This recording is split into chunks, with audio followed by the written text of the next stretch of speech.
Tensions have escalated ahead of the inauguration of Felix Tshisekedi as the president of the Democratic Republic of Congo. Fighting has resumed in the eastern part of the country after the opposition rejected the election results.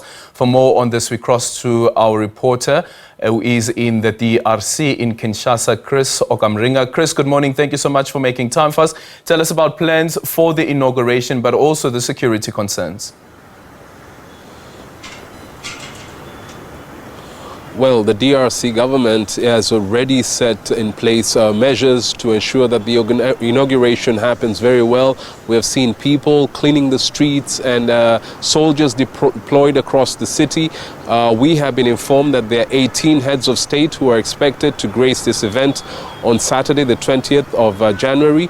And the government is saying that this is a clear indication that the international community has confidence in the new DRC government, President Felix Tshisekedi, but the opposition members have rejected that position by the government. They said that this election in December, that was held in December, was a sham, and they're calling on people to take to the streets on Saturday when the president will be sworn in. And so there's tension rising in the country. The government says they will not allow any protesters to try and disrupt this election. So they will break up any protest that will be held. Regarding the security situation in the east, there has been fighting between the government forces and the M23 rebels. We have been informed that the government bombarded some of the territories in eastern Congo, particularly North Kivu province, where these rebels are occupying territory, and killed two commanders of the M23 rebels. The rebels released a statement saying that they have are very disappointed about this position of the government to attack their positions.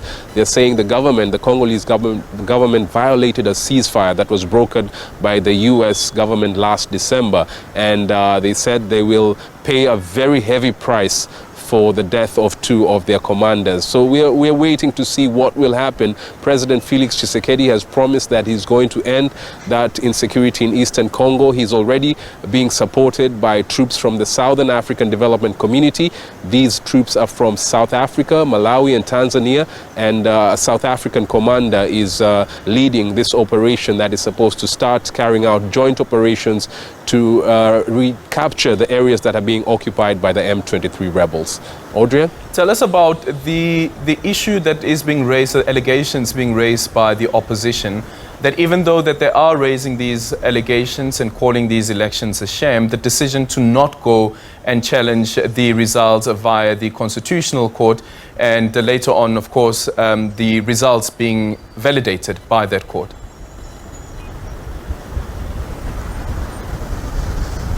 Yeah, so the opposition members, have for quite some time, right from way back in 2021, they have been complaining about the appointment of the judges at the Constitutional Court and the way that the Electoral Commission, known as CENI, was carrying out the registration process. They had a number of press conferences complaining that the process was not transparent.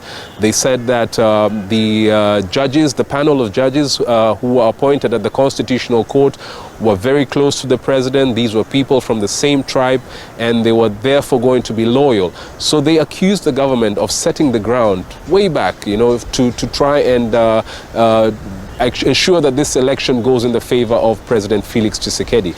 And so some of them had said they were planning to boycott the elections, but then they were told by their supporters to go along and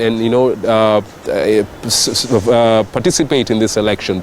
So when things didn't go well on voting day, they decided to call on their supporters to reject this outcome, calling on the government to hold fresh elections organized by a totally new electoral commission, something that the government outrightly rejected.